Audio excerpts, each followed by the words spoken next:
Hello, welcome to my channel. I'm doing this video out of popular request because there is many people complaining that the Numa X Piano, their Numa X Pianos are developing this kind of rattling noise in the keys after some time of using it. So in this video, I'm going to show you how to fix that problem.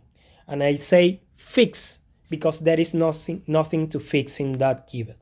Okay, let me tell you, that rattling noise is just because the grease they use to prevent the plastic to plastic contact starts to fade out from a hinge mechanism that is giving that sturdiness and that really premium feeling to this Keybed. It's just that, as you can hear, there is no noise here.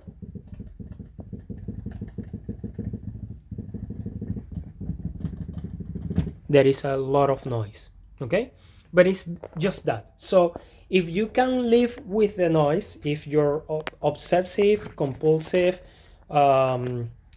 disorder is not that high and you can live with that, just leave it like as is, as it is, okay? Just leave it like that, because the only one that is going to damage to make really real damage to your Keybed is you messing around with the hinge mechanism and pulling off and on the keys from their mechanism. It's you the one that is going to damage the thing. So maybe you want to open the mechanism out of curiosity to see how it works, because I already made a video of the TP100 that comes into the Studio Logic SL series. Okay, it's really interesting to see the mechanism, and I'm going to avoid you that opening and closing just to see the mechanism, because I'm going to show you that. Or maybe you want to open it because you want to clean a little bit, because yes, some dust and some particles get inside of the mechanism through these slots. Okay, so that's it. But that rattling noise is not going to damage your Keybed, so leave it as is. Even me, I'm going to show you how to pull off and pull in one of the keys. I'm going to apply some grease that I'm going to show you right now, but I'm not going to do that in all of the keys. It doesn't deserve the time and effort, because you are not going to fix anything. There is nothing wrong in the Keybed. That is just a little bit of noise, and if you can live with that, just do it. The grease that I'm going to use is this one. This one is not the one that comes from factory. The one that comes from factory is this one. Just it's like a white grease. Just be really careful, because it needs to be 100% synthetic. Never ever in your life use oil-based grease, because that is going to rotten to the core the plastic and the I don't know, the rubber. Yes, that's how it's said in English. I like to use this silicone grease. Well, first of all, this synthetic white grease is very low viscosity, so that is not going to change the feeling of your Keybed. I like to use this one because it adds a lot of, or not a lot, but it adds a lot of viscosity, a little bit of viscosity, and it adds a little bit of resistance to the key. But it's not a noticeable enough resistance. It's just that it gives to it certain premium feeling to the keys, especially on these cheap keyboards that I think use some kind of knockoff Fatar keybeds, or maybe they're licensing them, or I don't know, but the mechanism is pretty similar to some semi-weighted keybeds from Fatar that have just a little bit of mass, a spring, and that's it. It doesn't have any kind of weighted mechanism or hammer or something like that. This silicone grease adds a bit of viscosity and a bit of good resistance to these keybeds, and the feeling of the keys improves, especially when you come from a hammer action, because you really miss that heaviness to the keys. Okay, so without further ado, I will show you how to open it. First of all, let me this is like carrying a dead body. Here you have some screws. Okay, you will have to unscrew all of them. In the other side the same, and you have some screws here. Okay, you have 6 screws. Okay, you will have, sorry, in here you have 6 screws, so you will have to undo them to lift like a bonnet or like a capot or like the front of a car. You will have to open it up, pull it up, and be really careful not to mess with the cablings and the I don't know how to say it in English. Yeah, the cables of the thing. Maybe I will later remember the name of that. Flat cables. Okay, so let's do it.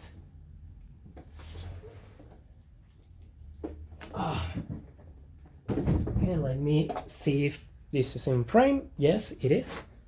I'm going to just unscrew this. 1,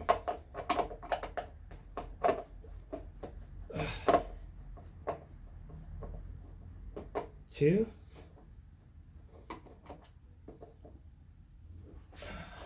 I'm going to use this one.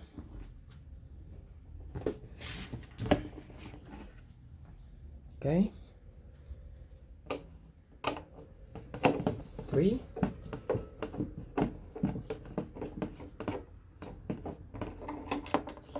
4,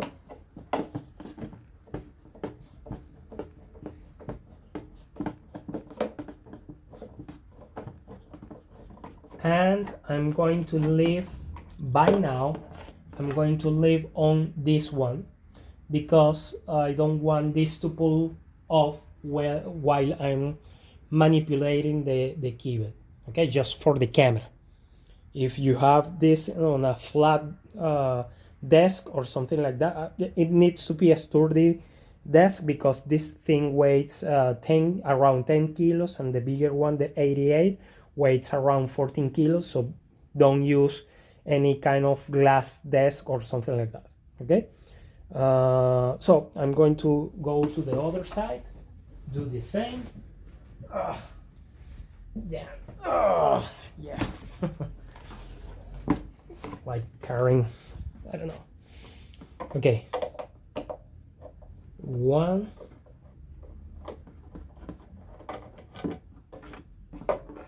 2, 3,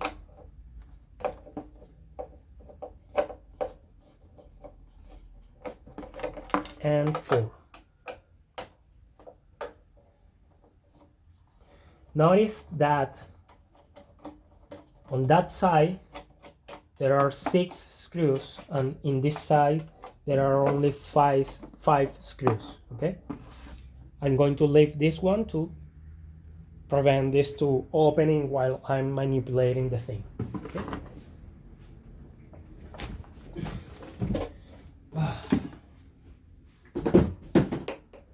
Again, 1. You don't have to pay attention of the position of the screws because all of them are the same. This is a really simple but well thought mechanism. So you don't have different screws and weird shape head screws or something like that. They are just like a Phillips or this one. Okay, nothing strange. It's this kind of screw.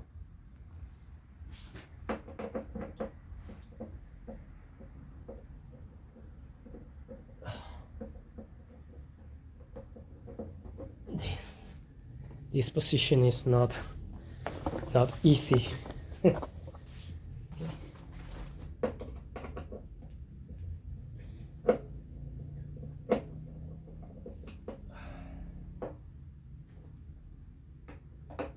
This thing is just some LEDs that I put just to make it look great on stage. Okay, so don't pay attention to that.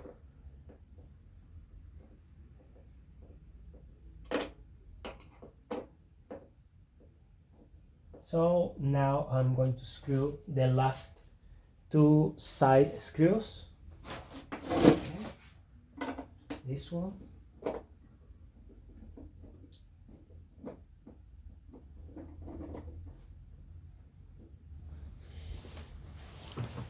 And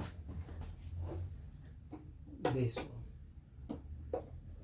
Okay, and you will see, hopefully, because this is the first time I open this thing. I just know the things that I know from theory, but I'm not sure 100%. Okay, so now you will see how I need to, okay, gently from this half, okay, this half, you will see that this thing splits into the upper and the lower sides. Okay, so I'm going just to kind of, okay, pull it off gently. Let me see that this thing is on frame. Okay, maybe I can pull it up a little bit, sorry. Okay, it's on frame, and you will see this. You need to pick the two plastic cheeks, okay, and just rise it a little bit. Okay,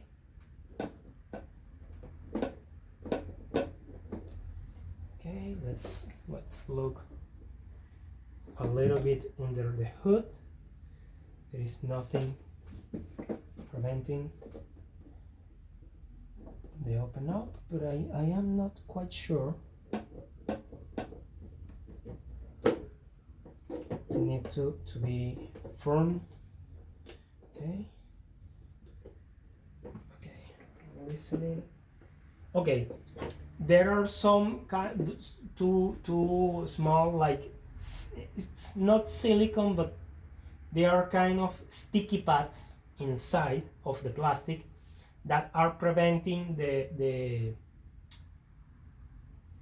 hood to be lifted up like easy. So you have to apply a little bit of gentle force to open it up. Okay, there. Okay, there it is. There is the noise. There is the sticky pad unsticking from the two plastic contents. In this place, I will have to undo this thing that I made. Okay, I wish I don't, but I will need to do it just for you. So like this video.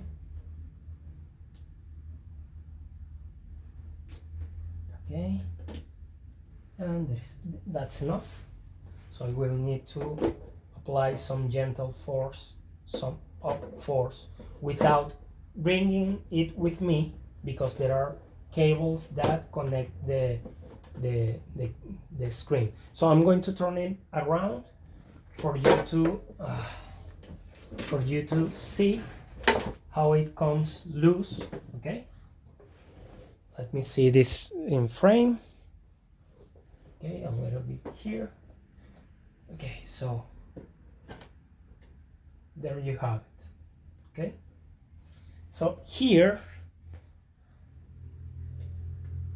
you have some sticky glue or some sticky pad that is holding in place this, and that is that strange feeling, like it seems that there is something holding the hood or the bonnet of the Keybed, but it's not a wire, it's not cable, it's not a flex, it's no nothing. It's just this sticky thing they put just to make the structure more sturdier. Okay, and you have to be careful here because this one, okay, this one is actually a cable that you don't want to pull off strong. Okay, these two cables also, you need to be a little bit careful. Okay,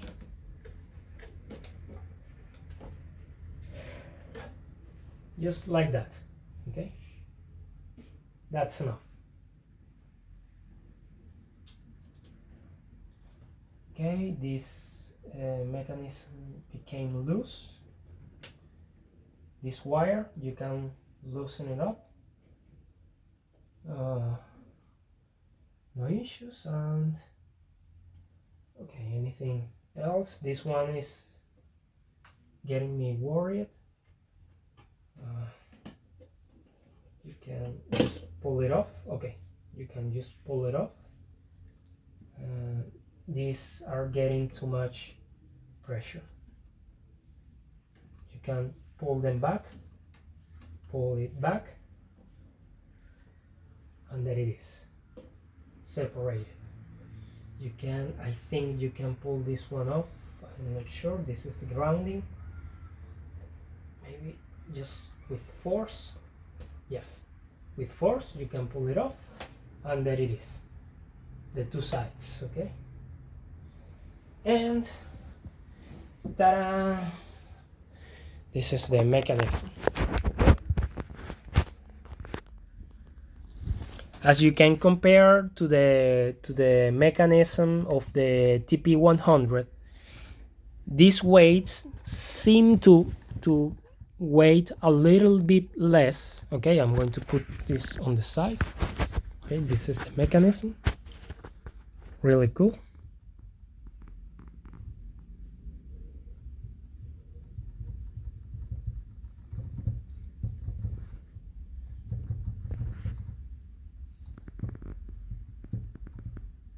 This smaller one is for the black keys, and this bigger one is for the white keys.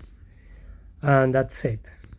The way to pull off the keys, oh my god, I thought, okay, the way to pull off the keys is just to turn this thing around, that I'm not going to do, to be honest. It's so much effort. Okay, but you need to unscrew all those chrome screws, okay, to separate this keybed, the actual plastic and the actual keys, from this aluminum frame, or this metal frame. Sorry, it's not aluminum, it's metal. You will have to unscrew that, pull this chunk, okay, of keys out, and then you will have to pull off gently like that. You see? Here it is.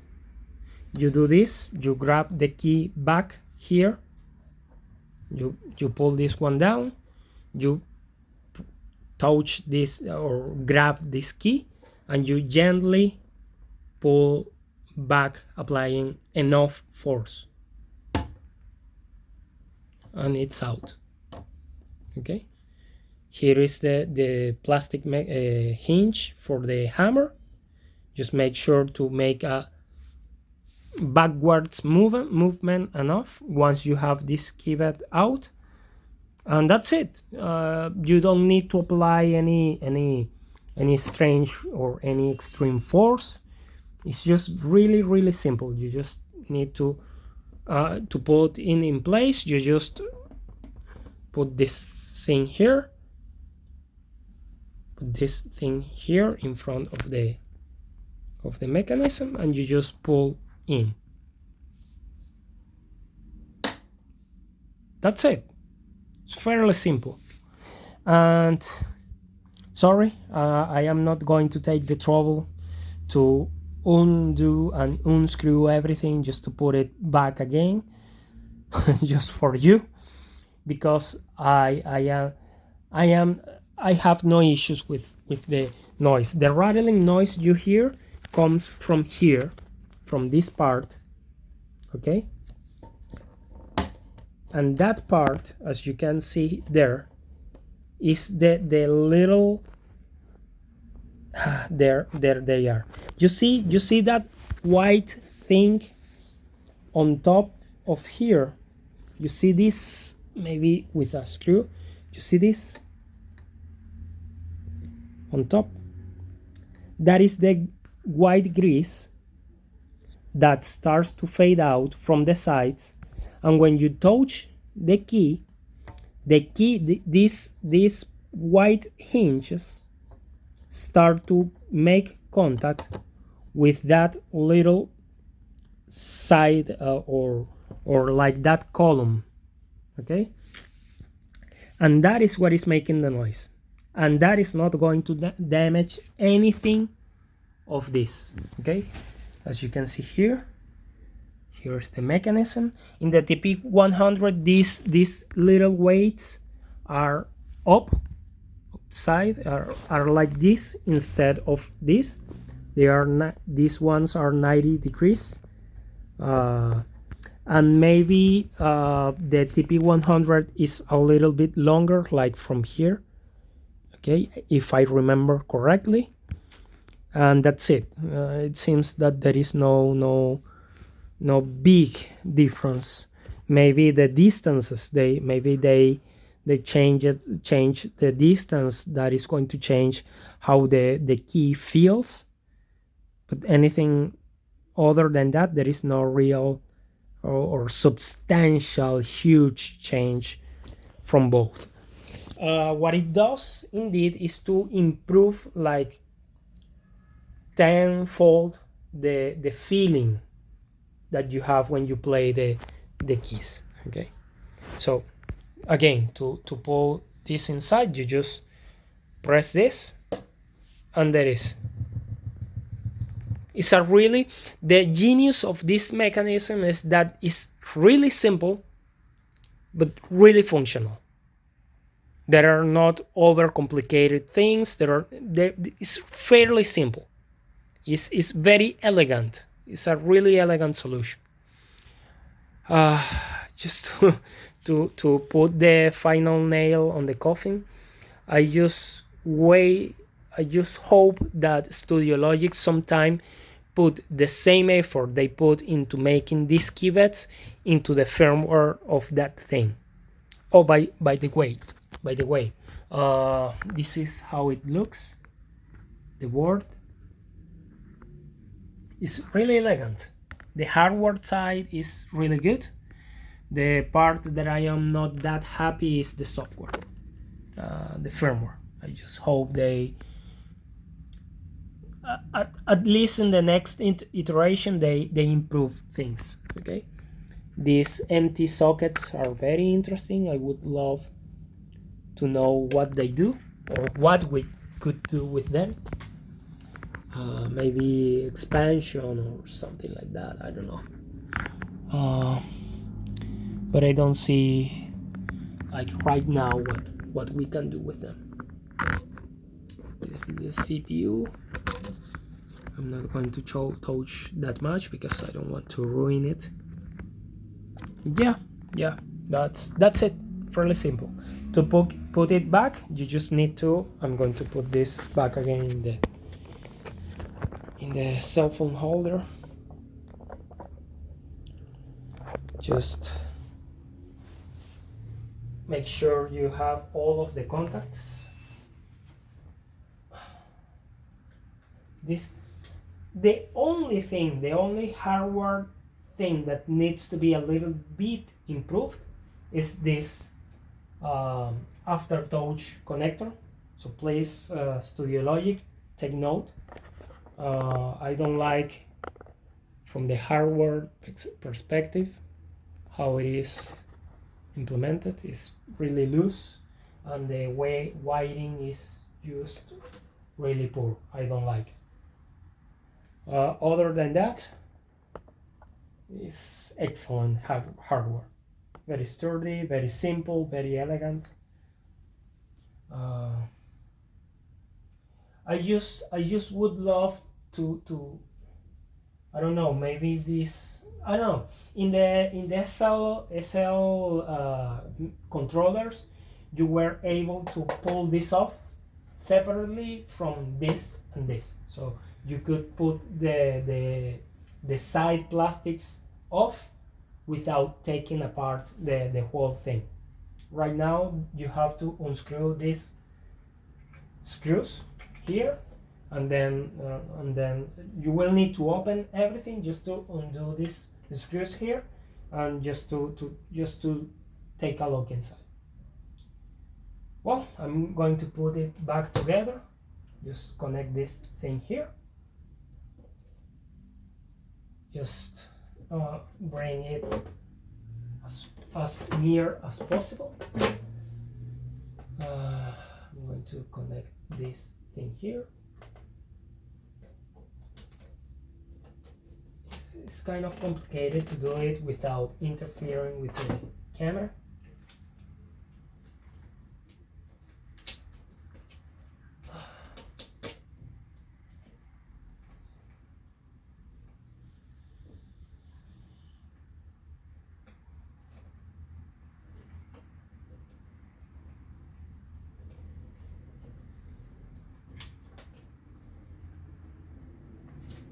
Okay, that's in place. I'm going to replicate what they did. That was just to put this thing inside. It's loose again.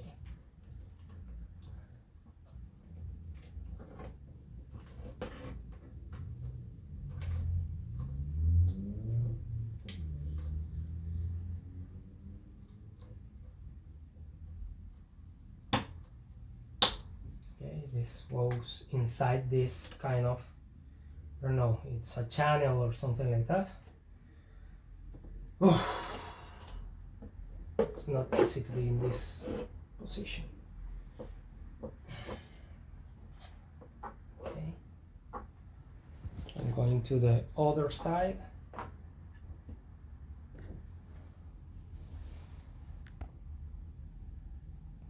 Sorry for that miscarriage. Okay, it's in frame.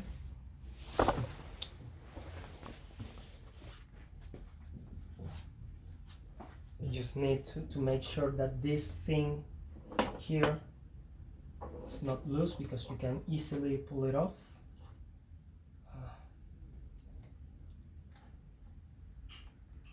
This is the aftertouch mechanism, and it's easily loosened. You just need to pull this.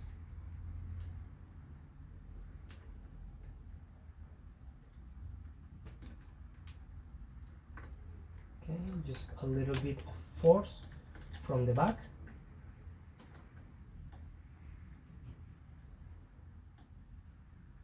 If you notice that some keys doesn't respond or something like that, it's just because you put this wrong. Okay, so you will have to unscrew everything and make sure they are correctly pulled into the connector, into the socket. And without moving too much, you will need to pull it on. Sorry for the long video, but I'm not going to edit or something like that, because Again, this is something that I will not take the time to do this. just because you are not going to fix anything. Okay, that's you and your obsessive compulsive thing. Something between you and whatever that drives you crazy. By me, I'm going to leave with that. Okay, so you just need to put back the screws. If the screws doesn't gently get in, you just need to move things a little bit around, and that's it. Just apply a little bit of torque, enough just to don't over torque this. Okay, start with the sides just to make sure that the frame is in place and that everything fits and sits okay, and that's it. Then you can start pulling off. If you can turn on the thing, make sure that everything is connected correctly, and then start to screw everything. I just hope that I made everything correctly.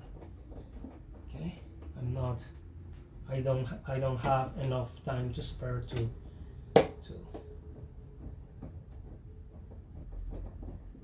make that many tests. Okay, and that's it. You can leave now. I'm going to stop the video because there is not that much thing to this. Thank you very much. See you maybe in another video when I have a little bit more of time. Thank you. Bye bye.